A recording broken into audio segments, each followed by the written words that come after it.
Donc Varonis, c'est un fournisseur de solutions qui a initié ses activités fin 2004 et début 2005.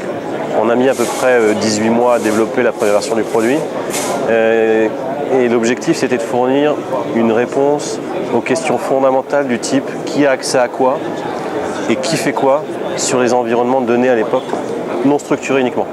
Donc serveur de fichiers, NAS, les endroits où on stocke des données, métiers, personnels, une collaboration entre les différents groupes, permettent d'avoir une vue globale et homogène des permissions, une vue bidirectionnelle de l'utilisateur vers la data et de la data vers l'utilisateur, et aussi de loguer et de conserver ces logs dans le temps de l'ensemble des accès qui sont faits, et ne pas être limité à ce que fournit en natif un conteneur de données.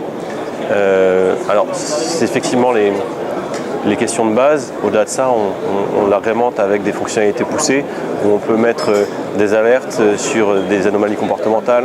On va pouvoir aussi fournir des vues sur des recommandations relatives aux permissions. On a un certain nombre de permissions qui sont définies.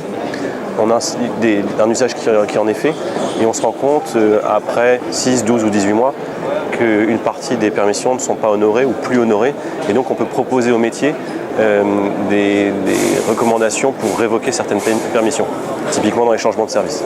Donc notre gouvernance pour nous, c'est avoir un contrôle à la fois sur les droits d'accès et sur l'usage qui en est fait, et de pouvoir prendre des décisions IT security ou business sur ces permissions.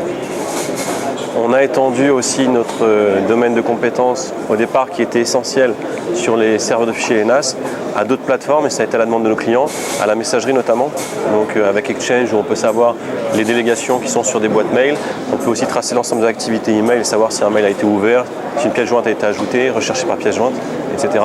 On peut faire la même chose sur les sites collaboratifs de type SharePoint, et on fait la même chose aussi sur les environnements AD et Unix, toujours dans la partie gouvernance de données. Derrière cette gouvernance qui permet de répondre à ces questions fondamentales, on a aussi une extension qui permet de déléguer cette gestion aux équipes métiers.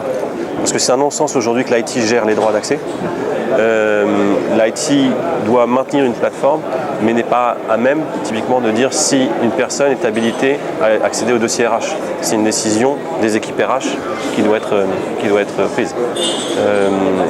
Et donc on a un outil qui permet de définir des propriétaires métiers, déjà à les définir, et ensuite de les impliquer dans le workflow en premier lieu pour valider si c'est pertinent ou non, et c'est à eux de s'engager. Data Alert, c'est une extension de cette plateforme.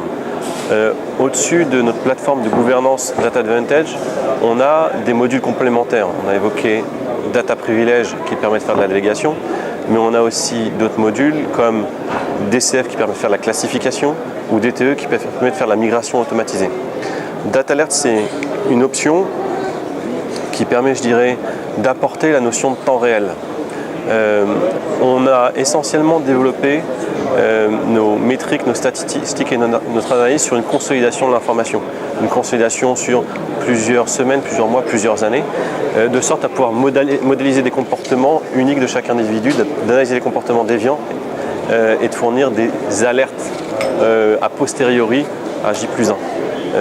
Là, l'idée, c'est de pouvoir mettre, selon certains critères de type de données, de sources, de destination, d'heures, ce que vous souhaitez définir, de faire des alertes temps réel à une cible précise par mail ou via des systèmes type Trap SNMP pour intégrer ça dans une solution plus globale de gestion des alertes de sécurité type un SIEM.